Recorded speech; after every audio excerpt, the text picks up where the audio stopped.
y se va a utilizar dos paquetes de R, Sparky R y Google BigQuery. La idea es tener una visión de que con R podemos hacer Big Data de una forma sencilla. Obviamente sí se necesitan en algunas ocasiones unas capacidades de infraestructura, pero se pueden solucionar ya sea pagando por infraestructura o utilizando la nube, que es muy sencillo hoy en día. Para los que no me conocen, mi nombre es Camilo Herrera, yo soy estadístico en la Universidad del Valle, soy especialista en ciencia de datos, candidato a magíster en biometría de la Universidad de Buenos Aires. Si quieren me pueden contactar por cualquiera de esos medios. Al final les dejo los datos. ¿Qué es Big Data? Y esto es para ustedes. Para ustedes, ¿qué es Big Data? Escuchan, por favor. Yo no voy a definir, por favor.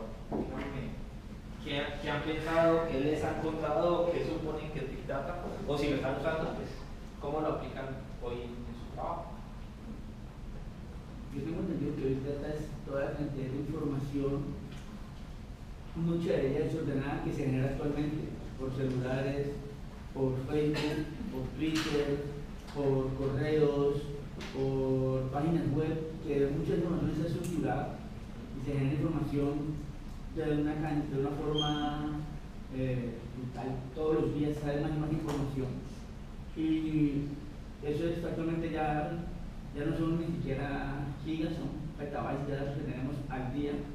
A nosotros nos necesitamos analizar fácilmente 50 millones de registros que tenemos sobre algo, un blog, la forma en que una persona usa las consolas de juego, la información de tránsito de una ciudad, todo eso que se está generando, la información que tiene el famoso Waze, donde la gente empieza a andar y a punta de Waze está marcando la velocidad promedio y todo eso. Todo ese tipo de cosas son Big Data que nosotros tenemos todo el tiempo que necesitamos procesar. Entonces tenemos nuevas herramientas porque ya ha cambiado el modelo completamente. Ok, perfecto. O sea que el Big Data es... Sí, es toda esta información, pero ¿cuál es el problema con la información? Pues el primer problema es que la mayoría de ellas no es estructurada. Es decir, yo sí puedo decir que yo, porque ya un poquito más de tiempo trabajando en el ecosistema, nosotros cuando estábamos en sistemas en el 92, 93 en Univalle, empezamos a ver sistemas, trabajamos con datos relacionales. Entonces, unas datos relacionales, para los que lo conocen es muy fácil, están las columnas ya definidas previamente, está todo bonito, y uno lo maneja fácil porque todo viene de un solo tipo, todo tiene un tipo de datos, tiene unas características, tiene padre e hijo en las tablas y todo está facilito. Con Big Data información estructurada. Entonces, como vemos ahorita con el ejemplo de MongoDB y JSON, un registro puede tener 5 campos, el otro puede tener 8 campos, uno puede tener un campo holográfico, el otro puede que tenga un campo de imagen. Entonces, todo ese tipo de datos, además de la cantidad de datos, hace que en ese momento necesitamos manejar información de una manera muy diferente. Adicional a eso, actualmente lo que más se trabaja ya es el hardware commodity, que yo pueda escalar de manera horizontal, es decir, me colgué, entonces pongamos un nuevo servidor, que no es un servidor como tradicionalmente se veía, sino que es un PC que tenga 16 GB de RAM, ya lo puedo acomodar como un servidor más para acelerar mi procesamiento. Entonces me implico unos nuevos modelos de base de datos, que pueden ser Cassandra o MongoDB. Perfecto, perfecto. La definición es esa. Y ese es el problema. Realmente el Big Data no es porque tengamos muchos datos, sí es porque tenemos muchos datos, pero realmente la razón de eso del Big Data es porque hay un problema con esa cantidad de información. No es fácil procesar tantos datos, no es inmediato, no es simplemente hago una conexión, no. ¿Por qué? Porque mi procesamiento normalmente es en memoria, o mi procesamiento es con un sistema de archivos distribuidos, que es una de las soluciones hoy en día. Entonces, vamos a ver si pasa. No pasa. Bueno, no espera. Pasó. Perfecto. Entonces, ese es el problema. Big Data es esto, tenemos velocidad de información que está entrando muy rápido, que se está registrando, tengo un volumen muy alto de información, tengo variedad, tengo datos de todo tipo, imágenes, texto, audio, lo que se me ocurra. Necesito veracidad, necesito que los análisis que yo haga sean muy buenos o por lo menos tengan una coherencia y que eso me dé un valor. Entonces, el problema es este: cuando mis datos son más grandes que mi memoria RAM, tengo problemas. Y ese problema es, digamos que lo que se intenta solucionar con el Big Data. Pues vamos a ver si sigue pasando. ¿Listo? Entonces, en el ciclo de vida de un proyecto de analítica, ¿qué ocurre? Pues normalmente cada día esta información que está almacenada en algún lugar, tengo que familiarizarme con esa información. Después de que me familiarizo con esa información, empiezo a desarrollar, a generar modelos de esos datos. Ya sé qué es lo que tengo, he entendido lo que hay en mis datos y trabajo con él. Digamos que lo paso a producción, o sea, genero o integro de una manera automática esos datos a mi proceso y finalmente socializo o publico mis resultados. Listo. Entonces, ¿cómo entra aquí el Big Data? Entonces, ahí hay una pregunta: es ¿cómo utilizan los analistas del Big Data? Y es fácil, son tres problemas básicos. Necesito extraer información. Entonces, el primer problema que se requiere es extraer un subconjunto, una muestra, un resumen de la fuente de datos grande. Este puede ser para analizar el subconjunto y luego este subconjunto puede ser muy grande. ¿Okay? Realmente ese es mi problema. Tengo una cantidad increíble de información, pero de eso yo solo necesito analizar una parte pequeña. El primer problema es ese: ¿cómo analizo una parte pequeña sabiendo que tengo que cargar en memoria seguramente un archivo de una petabyte? No. Entonces, digamos que ese sería la primera clase de problema que uno se encuentra. ¿Cuál es la segunda clase de problema que hay? Necesito calcular en partes. Entonces, problemas que requieren que se repita el cálculo para muchos subgrupos de los datos. Por ejemplo, si usted necesita encajar un modelo por individuo para millares de individuos, usted puede combinar los resultados al finalizar. Entonces, bueno, voy a crear un modelo que me dé información por ciudad y un modelo por ciudad, pero yo tengo información de todo el mundo. ¿Cómo hago yo para generar eso? Bueno, yo puedo generar modelos por ciudad y luego toda esa información generarlo como un modelo único. ¿Sí? Entonces, ese es el otro problema que puede haber. ¿Y cuál es el último? Y estoy hablando como de los clásicos, es calcular en conjunto. Realmente yo tengo esta base de datos que es muy grande, o esta información que es un bloque muy grande, y yo de este necesito sacar analíticas, necesito sacar resúmenes de información. Pero como es tan grande desde un principio, entonces voy a tener muchos problemas para poder procesar la información y pues se debe ejecutar a gran escala. Entonces, para eso están, por ejemplo, los almacenes de datos, los data warehouse. Entonces tengo un data warehouse y al data warehouse le pido la información que necesito procesar y él es el que se encarga de hacer todo el procesamiento y de entregarme mi resumen de información. Entonces, ¿dónde se ven estos problemas?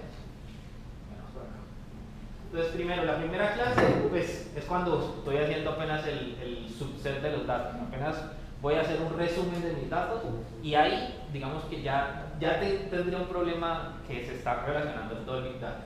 ¿Y dónde se dan los otros dos? Pues en el momento de mover esto, volverlo automático, integrarlo. ¿Por qué? Porque necesito, ya sea pasar a hacer procesamiento en grandes volúmenes de datos o hacer procesamientos pequeños sobre una cantidad de información grande. Entonces, digamos que estos son los tres problemas y se presentan en distintos momentos del ciclo de vida de un proyecto analítico. Tenemos R.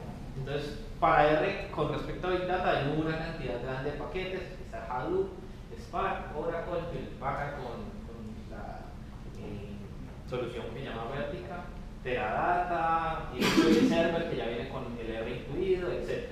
Hay un español, vale. medio ambiente, no sé cómo se dice, un ecosistema. Tengo un ecosistema importante de Big Data, donde está vinculado R como base para el procesamiento de la información. Entonces, ¿cuál es la estrategia general?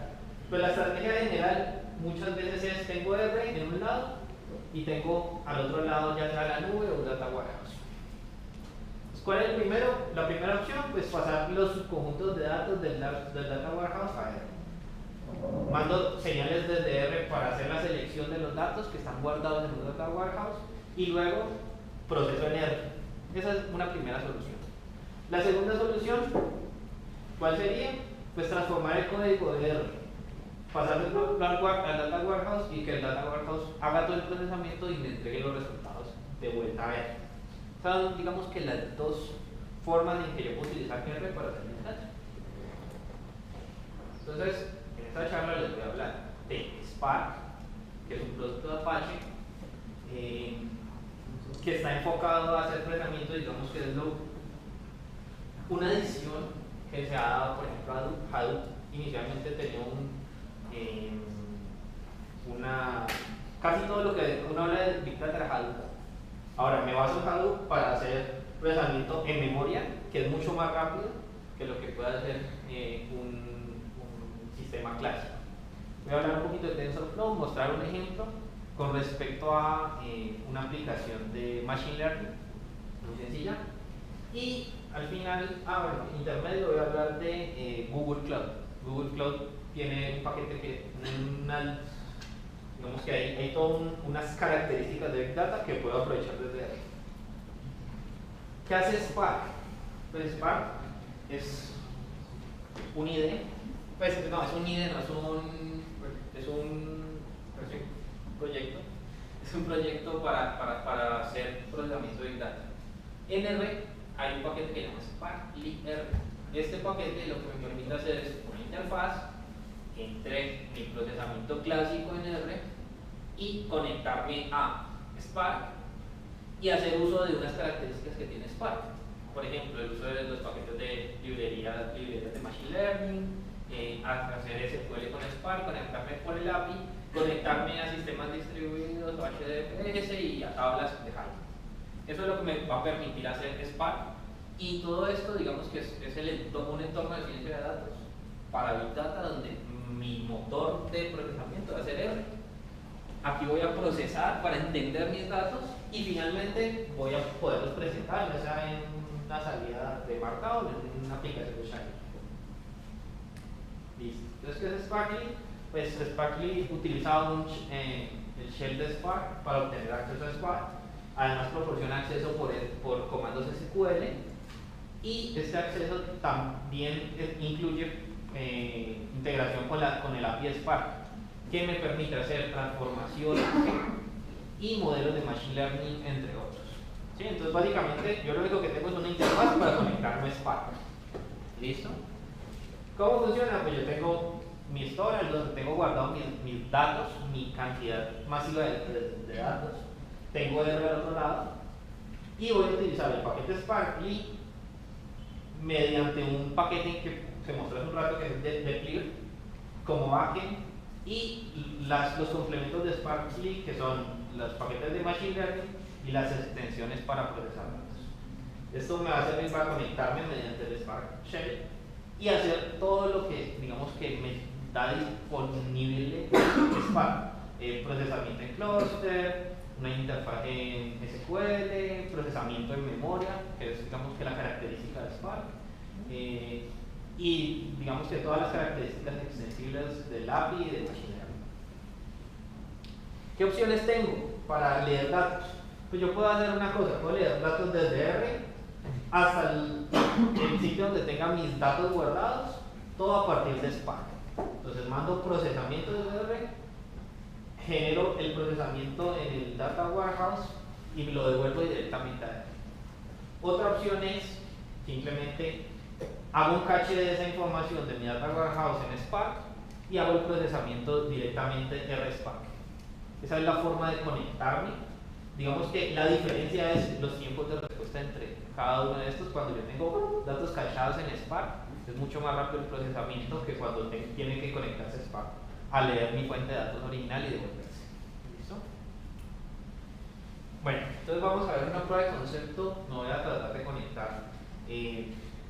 Voy a mostrarles cómo se instalaría Spark en una instancia de Ubuntu.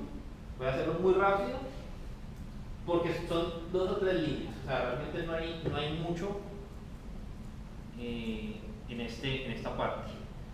Entonces, ¿qué es? Voy a crecer esto. Disculpen un segundo.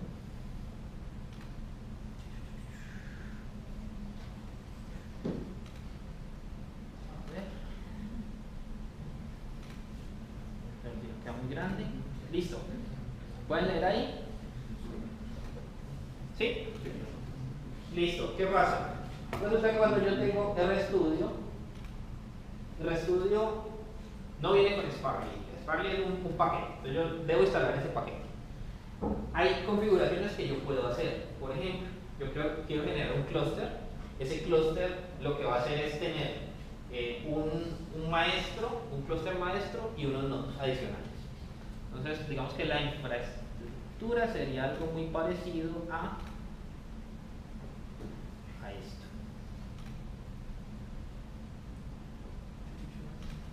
La infraestructura sería muy parecida a esto. Entonces, ¿qué tengo? Un nodo maestro, ¿sí? Donde yo tengo instalado RStudio, tengo R con Spark-V y tengo la interfaz de Apache Spark. Y aquí también puedo tener tablas en Hive o simplemente almacenamiento en local. Y en los nodos voy a tener algo que está ejecutando los datos, el cache de los datos, las tareas que yo le mande y las tablas distribuidas, dado que si estoy usando, por ejemplo, Hadoop. Entonces las tablas pueden quedar distribuidas entre los nodos y el cluster.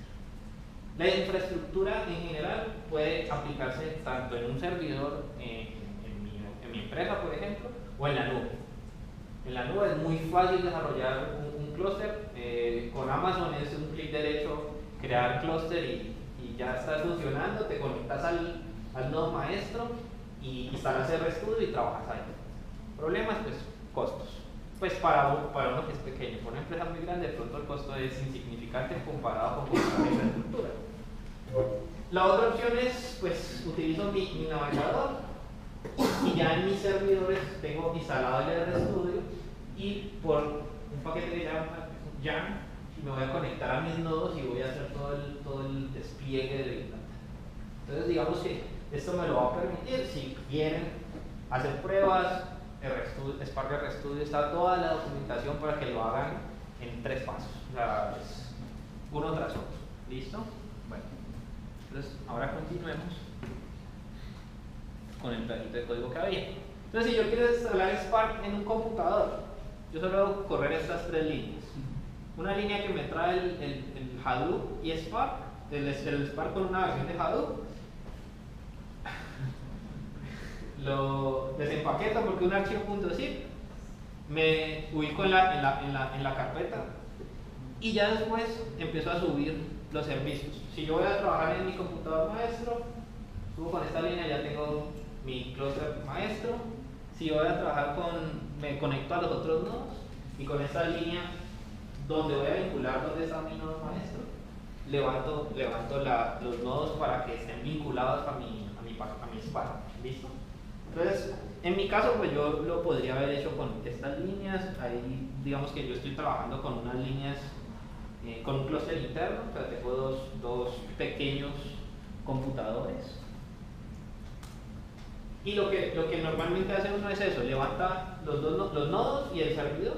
O si quiere desarrollarlo directamente en la herramienta, dice desarrollar clúster y se va a instalar de ahí. Listo. Por razones prácticas, porque si no me demoraré mucho rato, yo voy a hacer todo el procesamiento hoy en el nodo maestro. ¿Sí? Entonces, ¿cómo instalo Spark R? Una línea: instalar Spark R, instalar dplyr y instalar la versión de Spark que necesito. Eso es todo lo que necesito en R para empezar a utilizarlo. ¿Listo? Entonces, manos a la obra en R. Entonces, vamos a correr el primer paquete. el segundo paquete y ya estoy funcionando. Entonces vamos a crear una sesión y vamos a configurar. ¿Qué configuración les voy a dar? Yo en este nodo, en este computador que estoy conectado, les muestro.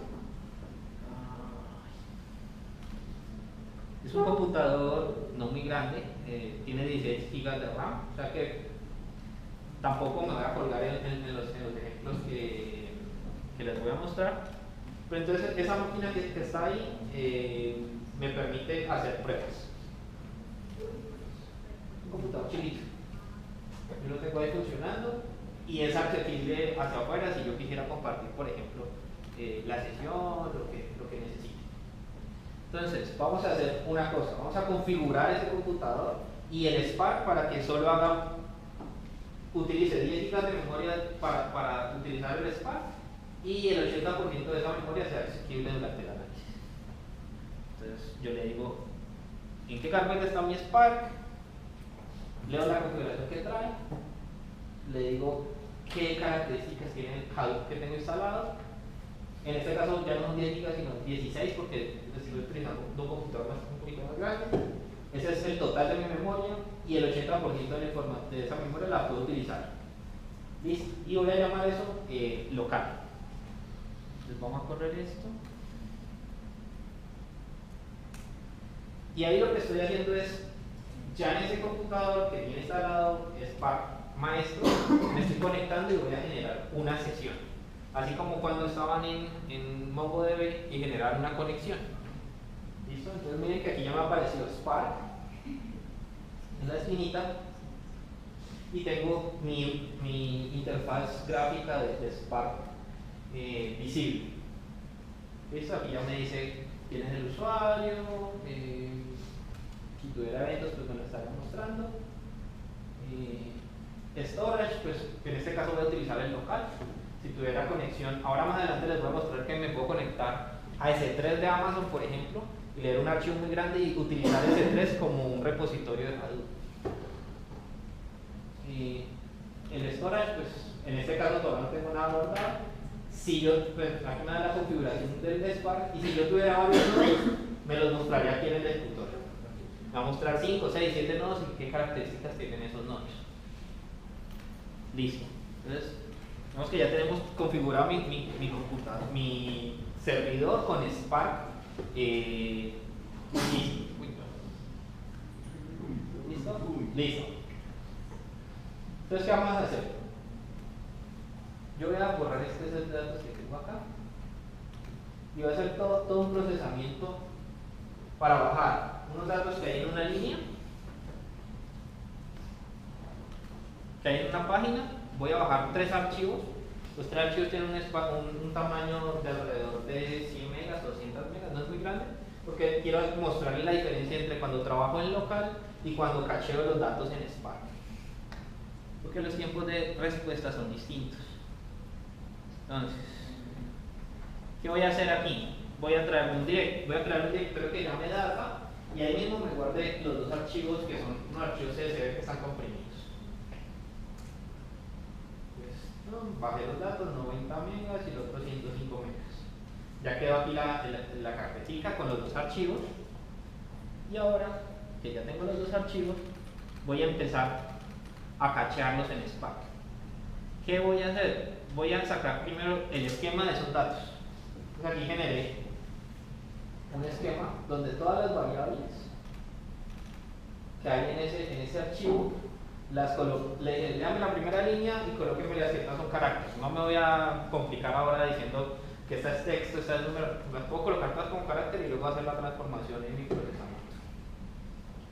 Entonces, saqué simplemente el esquema y luego vamos a crear una nueva tabla en el entorno Spark denominado flight. Apunto Spark a la carpeta data como origen. Solicito los datos que no se introduzcan en la memoria de Spark, o sea, Spark simplemente va a ser un link entre lo que yo tengo aquí en mi computador y la herramienta, y finalmente suministrar las columnas que le estoy indicando y que no intente averiguar el esquema de esos datos. ¿Listo? Entonces eso es esta línea. Spark.csv sería la forma en que yo voy a meter los datos lo que esté aquí antes del asignador es como me va a quedar representado el objeto en R.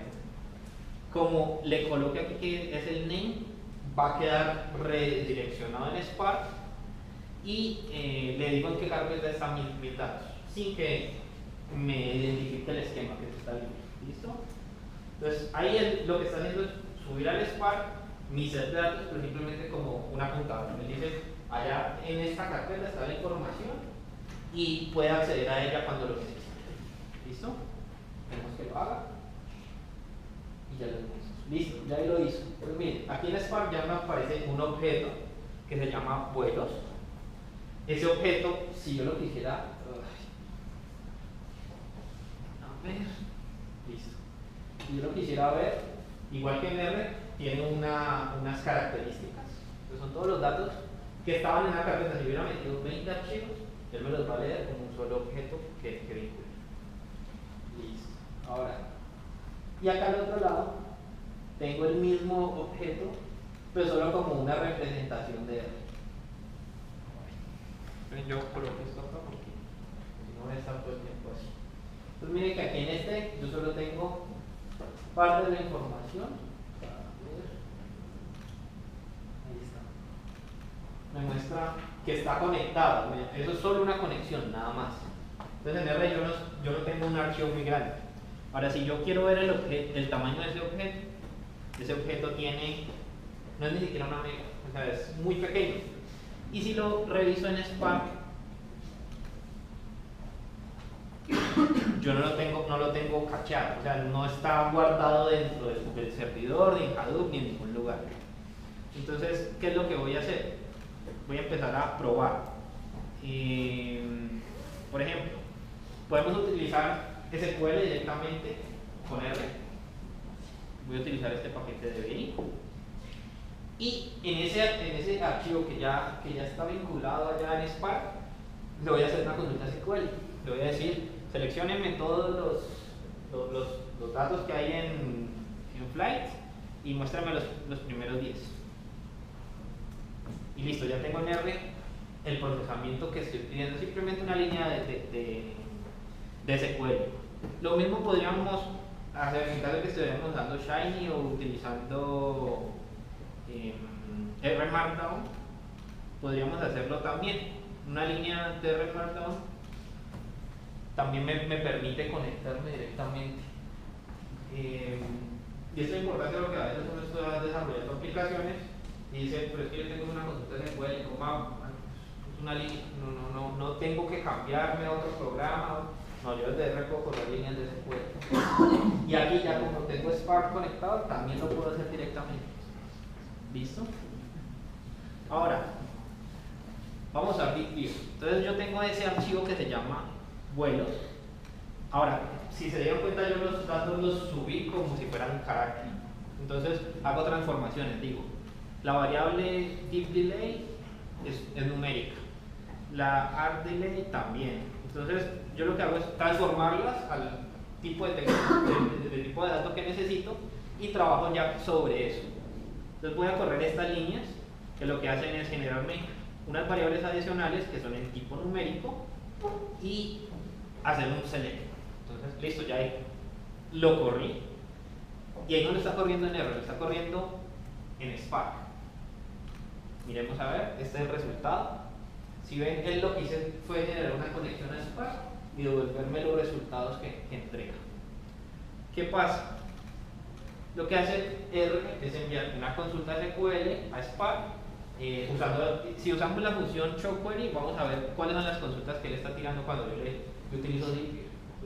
Cuando realmente estoy usando DeepView, lo que escribo es lo que va a hacer es convertirlo a SQL y manda digamos que el comando, y lo que devuelve es lo que cachea acá.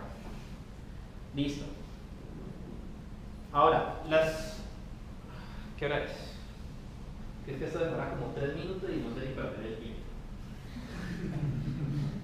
Resulta que si yo hago una función de agregación, un conteo, y yo tengo los datos cacheados acá en mi computador, o sea, simplemente el link, entonces él va, consulta, luego viene acá, lee los datos, los devuelve allá y luego me los presenta. Es muy demorado. Entonces, ¿cuál es la solución? hacer que ese set de datos esté cachado directamente en Spark.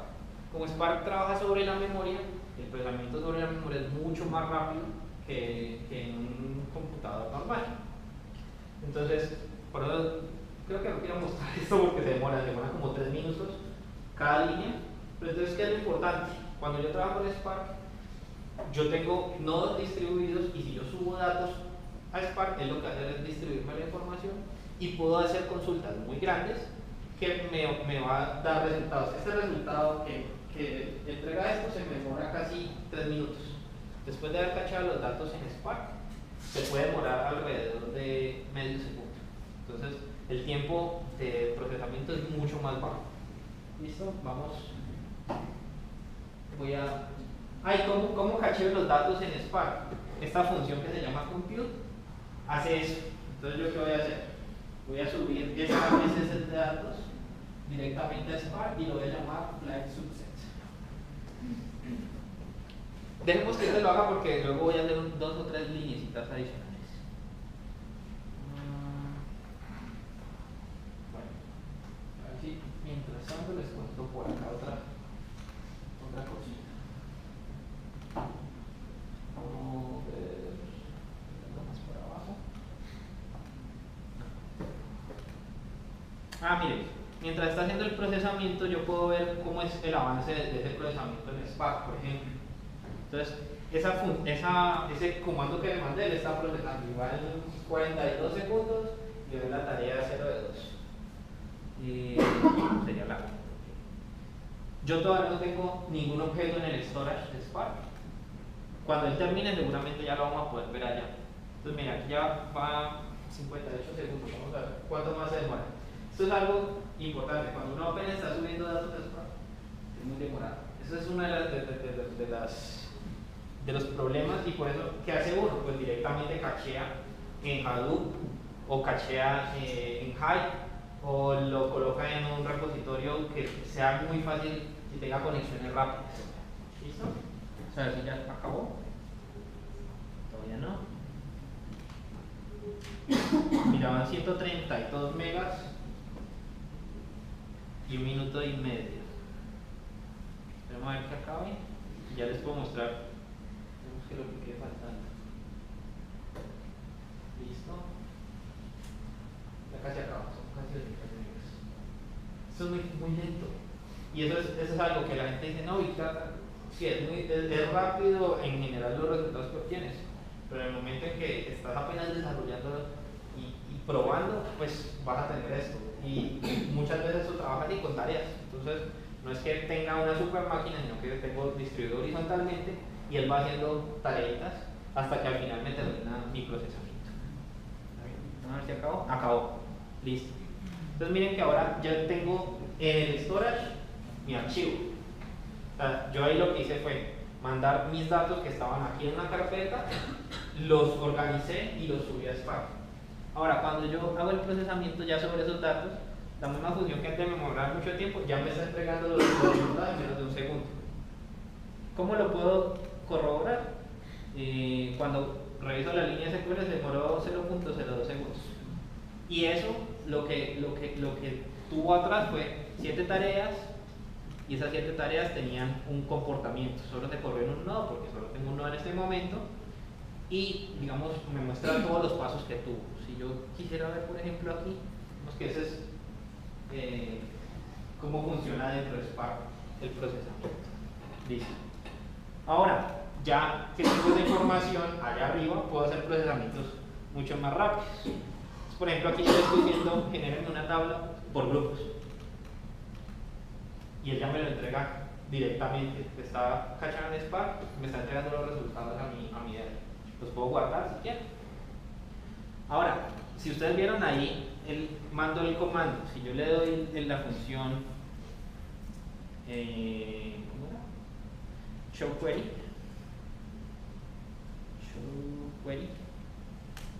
Esto es lo que le está mandando a Spark. ¿Sí? Una sentencia SQL en donde hace un conteo de lo que hay. Y agrupado por el origen. Eso es todo. ¿Listo? Ahora ya podemos utilizar unas características que están en Spark. Por ejemplo, la transformación de features que en R sería un cut, que yo digo de este set de datos, dependiendo de un valor, si es mayor a este número es 5, si es 1 y es 0, por ejemplo. Entonces, yo puedo hacer binario una variable directamente en Spark. Entonces, ¿qué pasa? Por ejemplo, aquí son datos de tiempos de vuelos y yo quiero saber cuáles son los vuelos que se han retrasado. Para la FAA, más de 15 minutos es un retraso. ¿Sí? Si ya es otro el día siguiente, pues ya sabemos que no llega a la retrasación. Entonces, lo que voy a hacer es directamente, le digo, ¿cómo se llama la variable de la que voy a leer? ¿Cómo la voy a llamar de salida? ¿Cuál va a ser mi umbral? Y listo. Entonces miren, por ejemplo, aquí estoy mandando una función que es propia de Spark y él me está devolviendo, me está diciendo unos. A ver dónde está. Perdón. Me está dando los tiempos. No me está mostrando la columna que me interesa. Es esta, ¿no? Ahí está. En esta última columna me dice si está retrasado o no. Solo en este caso me decía 1. O sea que solo en este caso mi retraso fue más de 15 minutos. ¿Listo? Ahora, otra función que hay en Spark que sería... Ay, Dios, ¿cómo traduzco esto? Este sí es similar al CUD y lo que hace es que me genera grupitos. Entonces, ¿qué voy a hacer? Organizo grupos de datos y ya puedo empezar a utilizar Machine Learning. Pregunta. Empiezo con Machine Learning porque tenemos 10 minutos. Porque aquí puedo seguir contándoles un poco o voy a pasar. No, empecemos con... ¿Ustedes qué consideran Machine Learning? Ahora sí. Machine Learning, ¿qué es? ¿Para qué sirve? Yo sé que ese sí lo vienen hablando, pero a todos lados donde voy están hablando de Machine Learning. Entonces, cuéntenme, alguien. ¿Definición? Sí. Porque Machine Learning, a diferencia de los modelos matemáticos tradicionales, el Machine Learning a través de los inputs se autoentrena y se autoperfecciona. ¿Puede ser? ¿Alguien más? Es simplemente darle a la máquina o un computador las capacidades que podemos tener nosotros, que es de discernir cosas, de que la máquina por sí sola pueda aprender algo y ese aprendizaje lo convierta en un output, en una salida. Eso es. ¿Listo? Ahora, digamos, ¿cuáles son los tipos de Machine Learning? Entonces, yo tengo varios tipos. El aprendizaje supervisado, y es donde yo le doy cosas, pero están etiquetadas. Entonces, esa es la primera forma de Machine Learning y es como la más común. Yo le estoy diciendo, esto es una casa y están etiquetados. Pues este es un pato, este es un pato, este no es un pato, este no es un pato. ¿Sí? Entonces, el aprendizaje supervisado es eso. Yo le estoy entregando algo y cómo lo categorizo. Ahora, ¿cuál es el aprendizaje no supervisado? Cuando yo tengo cosas que no tienen una categoría propia, pero por alguna característica él va a aprender a separar. ¿Sí? Entonces, yo tengo personas y yo digo, quiero saber cómo son estas personas según las características y hágame clusters, por ejemplo. Entonces él me va a encontrar según las características que tienen estas personas, pues cuáles se parecen más según las variables que están vinculadas. Y por último, hay algo que llama el aprendizaje por refuerzo, que es muy parecido a esto, es un ratón y tiene un laberinto. Entonces, ¿qué es lo que hace? El ratón empieza a avanzar, pero no conoce nada. Cada vez que encuentra el queso, pues él tiene un premio. Pero si no encuentra el queso, él observa y dice, no lo vuelvo a hacer por ahí. ¿Sí? Entonces, el aprendizaje de refuerzo es eso. Yo le doy a una máquina la posibilidad de probar muchas veces todas las posibilidades y al final esta máquina me va a decir, ya encontré el camino más fácil para llegar a. Y así es como hacen que una máquina juegue Mario Bros solita y termine. Lo pongo muchas veces a que lo haga. Es un proceso muy lento, muchas veces, a veces pues, hay formas de minimizar los tiempos, pero digamos que esa es la esencia de la aprendizaje por refuerzo. ¿Qué metodologías utilizan? Es que, por eso, digamos que esta es una de las que yo también, por refuerzo, normalmente estoy en deep learning. Porque el aprendizaje no supervisado también, pues, por ejemplo, yo utilizo redes neuronales o deep learning, pero Sí, sino que es que aquí digamos que va un poquito más la matemática y lo que hace es que estos premios o observación se convierten en pesos de las matrices. Entonces son matrices que van creciendo a medida que va aprendiendo. Entonces hay unas matrices que van a estar mejor ponderadas que otras y eso hace que finalmente aprenda o funcione mejor ese camino. ¿Listo? ¿Qué es lo más común o lo más utilizado en Machine Learning? Pues regresión lineal, regresión logística, roles de decisión, random forest, por ejemplo, random forest, máquinas de soporte vectorial, vecinos más cercanos, camellas, redes neuronales. Entonces, ¿cuál es la idea? Pues yo tengo una información inicial, le saco unas características de esa información, porque es una foto, por ejemplo, entonces le saco algunas características, movimiento, forma, color, lo que me sirva para escribirla, genero un algoritmo de random forest. Este algoritmo lo que hace es aprenderse unas características, hacer una clasificación, me muestra cuál es el mejor camino para clasificar eso o para estimar esa información y al final me entrega unos resultados. ¿Y esos resultados qué son? Pues si hay humo o si no hay humo en la imagen, por ejemplo. ¿Sí? Paquetes de R para Machine Learning, todos los que se puedan imaginar. Aquí está, digamos que la forma en que uno puede consultarlos. Esta información luego me la comparto. No voy a entrar a detalle porque son muchos. Pasos para construir un modelo de Machine Learning. Y eso era algo que tú decías, yo le meto input, le doy unos inputs y él me entrega unos outputs. Pero lo importante más que eso es todo lo que ya está adentro. Porque yo le puedo entregar todos los inputs, pero algo que aprendí desde la universidad es que uno le entra basura, sale basura. ¿Listo? Entonces recolectar los datos, preprocesar los datos, explorar esos datos. Ahora selecciona el nuevo algoritmo, entrena algoritmos y aquí hay una parte muy importante porque cuando estoy hablando de Big Data, en esta parte normalmente entra Big Data. Cuando yo necesito entrenar algoritmos, yo tengo que probar los parámetros de esos algoritmos muchas veces para saber cuál es el mejor modelo. Evaluar estos modelos y utilizarlos. ¿Listo?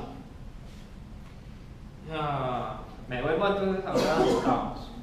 2 segundos.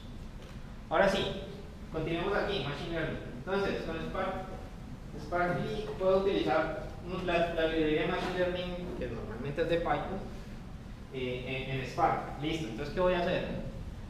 Voy a filtrar mis datos, voy a organizarlos y luego voy a generar una partición con el que voy a entrenar con el 10% de los datos y voy a probarlo con el 90% de los datos.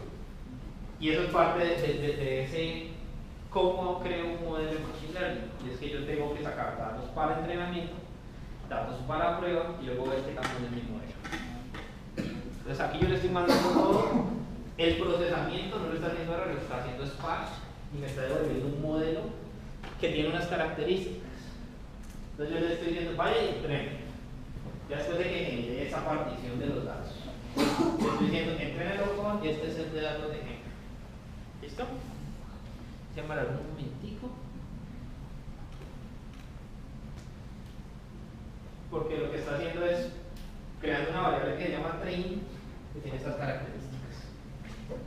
Ahora, si vamos a ver aquí en Spark, yo tenía solo flags antes. Después de que acabe, voy a tener flags y voy a tener, a ver, ¿qué se hizo?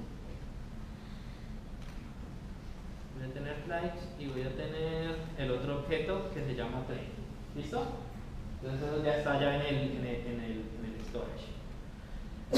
Ahora sí, vamos a correr un modelo. ¿Qué modelo voy a correr? Este que llama regresión logística. que tiene una forma de, el retraso del avión está debido a qué tanto tiempo,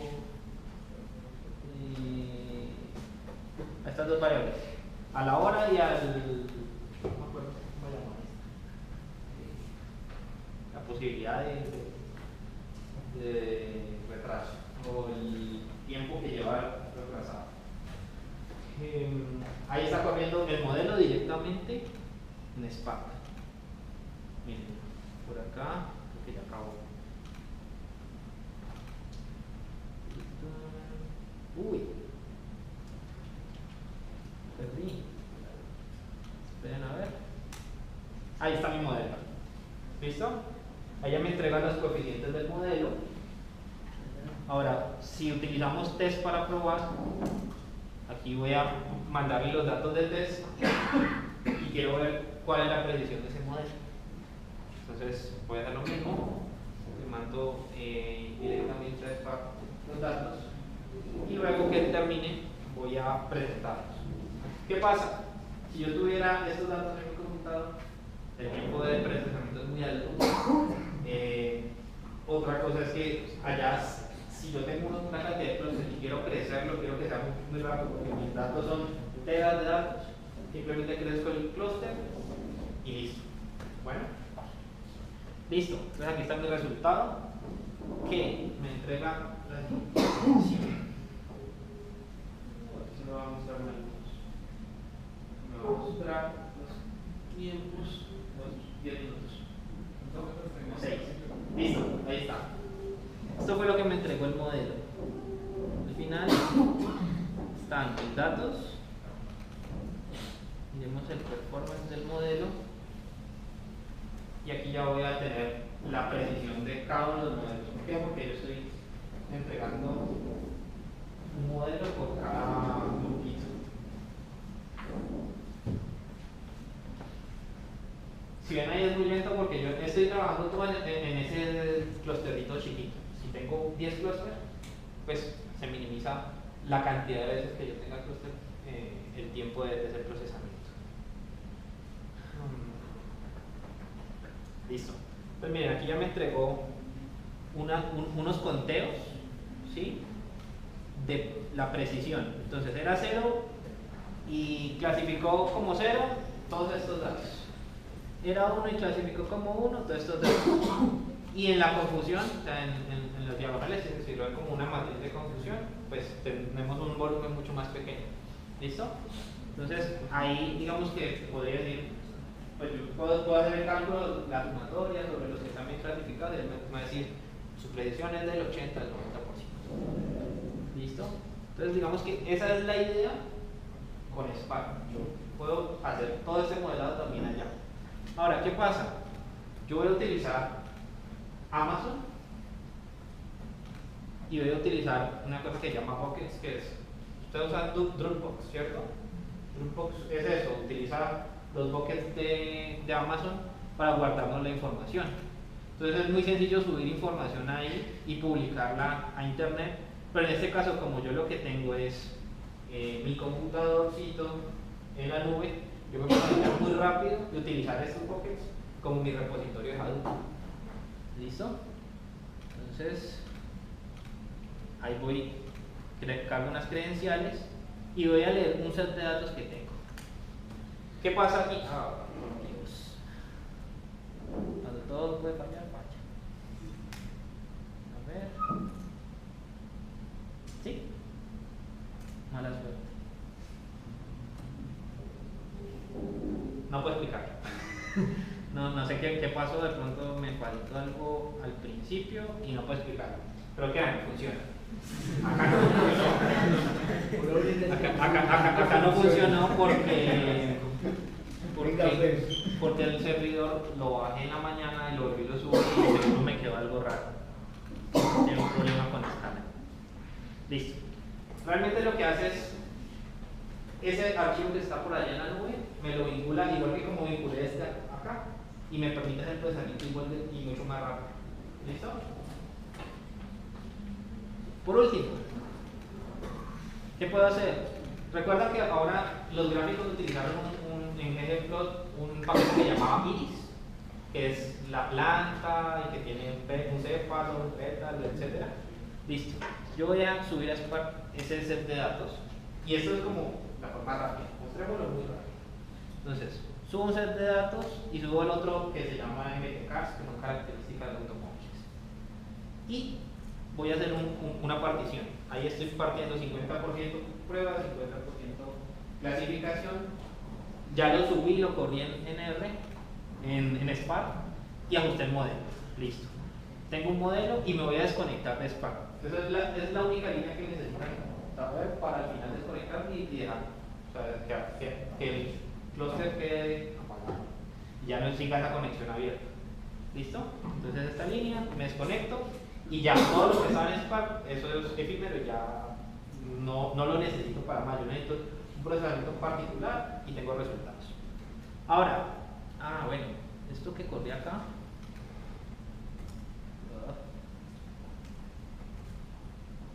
Es este modelo. A ver si me funciona así muy rápido. No.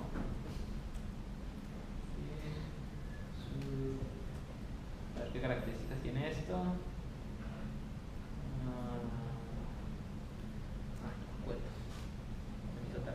Bueno, dentro de Spark tengo todos estos paquetes de Machine Learning. Tengo árboles de decisión, tengo clasificación binaria, LDA, medias, análisis de componentes principales, random forest. Todo esto lo puedo utilizar dentro de los clusters. Entonces, claro que mi análisis se puede ver enriquecido por esto. ¿Listo? Y no quiero gastarme más tiempo y menos ustedes porque ya que es la una, ya tienen hambre. Yo lo comprendo. Lo que les quería, digamos que la idea de esto es Big Data con Spark, con R, muy sencillo. ¿Qué me faltó? Y que se lo muestro así muy rápido. Es BigQuery R, ¿sí? Entonces, BigQuery R. ¿Alguno sabe algo de Google Cloud? ¿Han trabajado con Google Cloud? ¿No? Bueno, listo, perfecto. ¿Qué voy a hacer? Me voy a conectar muy rápido a una instancia de Google Cloud, a un paquete de Google Cloud, donde tengo unos datos de muestra. ¿Y qué voy a hacer? Voy a explorar los datos. Miren, ustedes lo ven acá muy lento. Cuando yo tengo infraestructura ya en la nube, yo puedo hacer cosas como esto. BigQuery. Miren, me conecto a BigQuery y igual mando sentencias SQL donde me voy a conectar a mi proyecto. Listo, ahí, listo, ahí ya estoy conectado y me devolvió un set de datos. ¿Ese set de datos de qué es? De unos datos de natalidad que hay de muestra. ¿Listo? ¿Cuánta información estoy procesando para entregar esos resultados? Vamos a ver si me lo muestra aquí cuando me dice, ahí no está procesando mucho, realmente no es una consulta que gaste mucho. Ahora, si yo hago una selección de las semanas de gestación en promedio de esos datos, yo tengo que, ahí está procesando. Esta es información que me está sacando de allá de la nube directamente.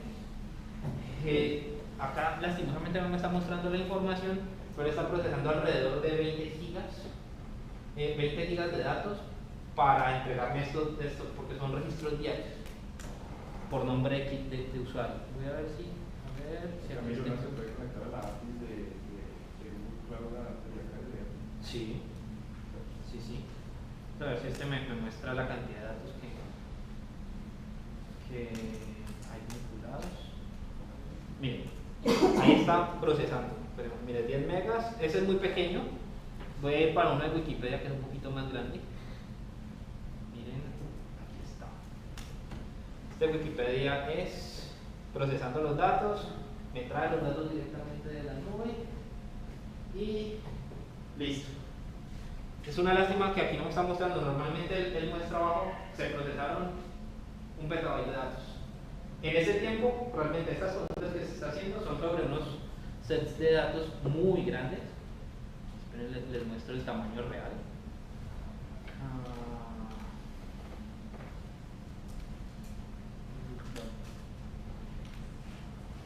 Y eso, digamos que es lo que está disponible hoy.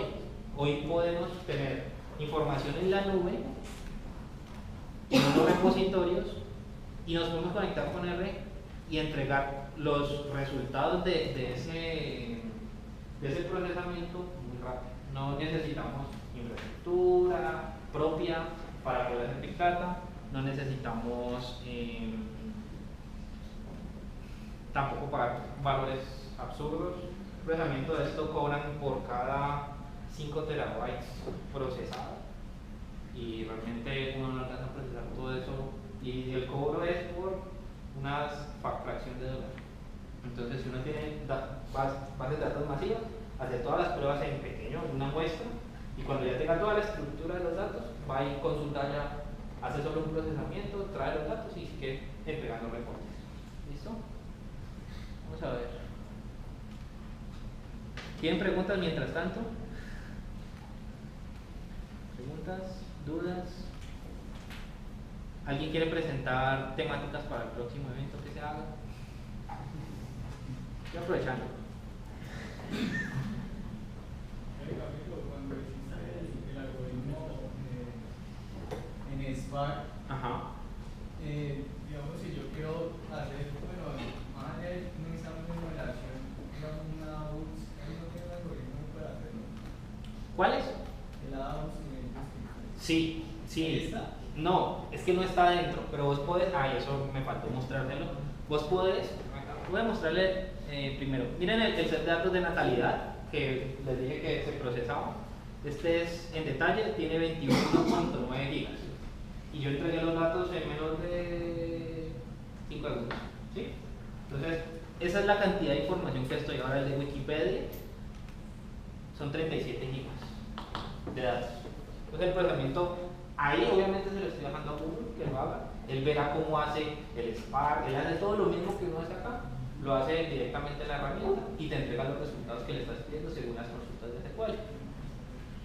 ¿Has probado el API de reconocimiento de imágenes que tiene Azure? Listo, de Azure. Sí, última ejemplo. Resulta que esos están buenos porque lo que hacen es que te dan las características vinculadas a la imagen. Ahora, yo me pregunto, y es, ¿qué tantas aplicaciones le podemos dar a un API de esos? Realmente es reconocimiento de contra de personas. Son unas cosas muy... Uy, perdón, me equivoqué de página. Son unas cosas muy particulares. No son, o sea, no es que el API está hecho específicamente para reconocer una imagen y entregarte la clasificación de esta imagen. Por último, el último ejemplo es la TensorFlow. Aquí que me conecté con R a TensorFlow, que es un paquete, yo lo estoy conectando directamente a Python. Y en TensorFlow hay un... Uy, bien, no puede fallar. Entonces voy a tomar una foto. Y voy a pedirle a esta aplicación que me diga que ve la foto. Aquí, por ejemplo, encontró que había un panda gigante. ¿Sí? Y eso fue lo que reconoció. ¿Qué hay detrás? Machine Learning. ¿Qué hicieron? Me dieron muchas imágenes de todos los tipos de animales, cosas etiquetadas. Y esa etiqueta la publicaron, la utilizaron para entrenar el modelo. Entonces, ¿qué hace? Con Deep Learning aprende de todas las imágenes, las características que están inmersas en esas imágenes para hacer una clasificación y para decir luego, cuando yo le ponga otra imagen nueva, ¿qué es lo más probable? Entonces, por ejemplo, entrego esta información acá, porque él me está entregando para él qué es más probable, así, y me dice cuánto pesa, cuánto es el score. Este es el, con el 89% de probabilidad, él dice que eso es un panda.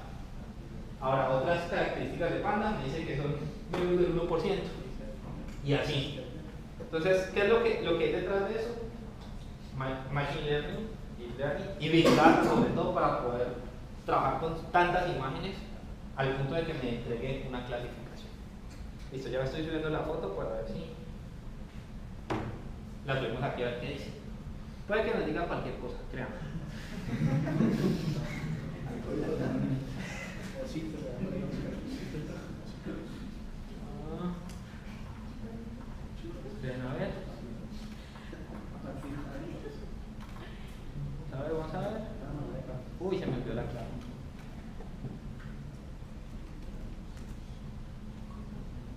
Listo.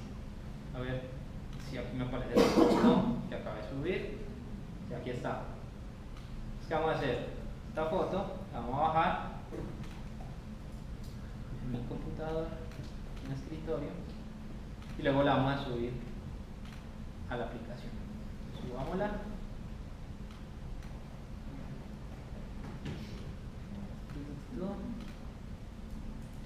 Y ahí está. Esperemos que cargue, que haga todo lo que pueda, que falle si tiene que fallar.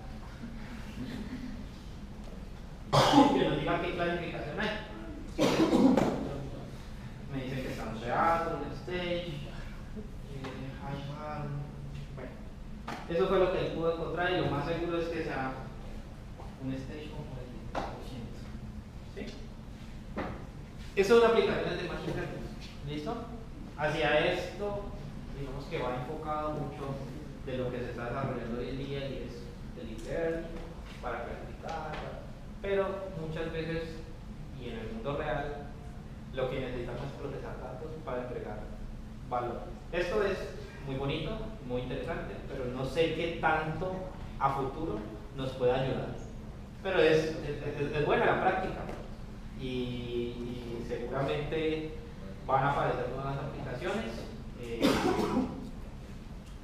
lo que hay ahora. ¿Listo? ¿Preguntas? ¿Dudas? Yo traté de cubrir todo lo que pude. La verdad es que me faltaron cositas, pero es que no hay mucho tiempo. ¿Cómo?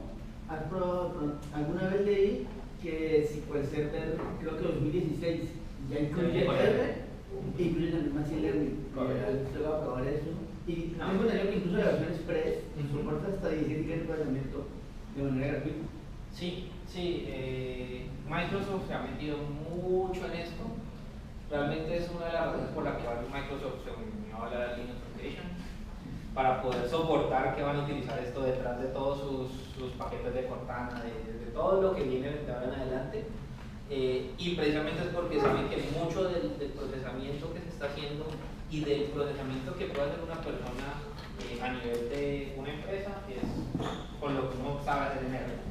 Entonces, sí, o sea, las capacidades que están ya implícitas en SQL Server, ya están, o sea, el que tenga SQL Server 2010 en adelante, ya tiene eso disponible y es tal cual como les guste. O sea, realmente no hay mucha diferencia. Las conexiones son las mismas, así como conecté a Spark, se puede conectar uno al servidor o a la máquina en que esté trabajando. Y es transparente. Eso es. ¿Algo más? ¿No más? Bueno.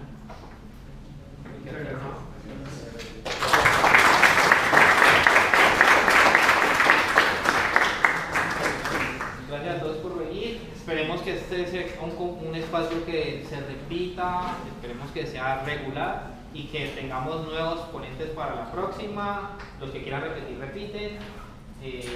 Realmente este es un espacio para esto, para que si ustedes tienen inquietudes, las presenten.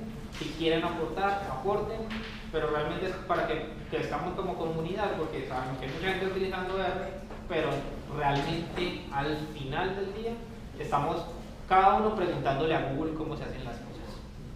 Y pues si podemos venir a un espacio donde se comparte, donde si tengo una duda y quiero saber cómo me conecto a una base de datos de Mongo, pues me conecto y ya tengo alguien que sé que lo ha hecho antes y me puede ayudar. Bueno, muchas gracias.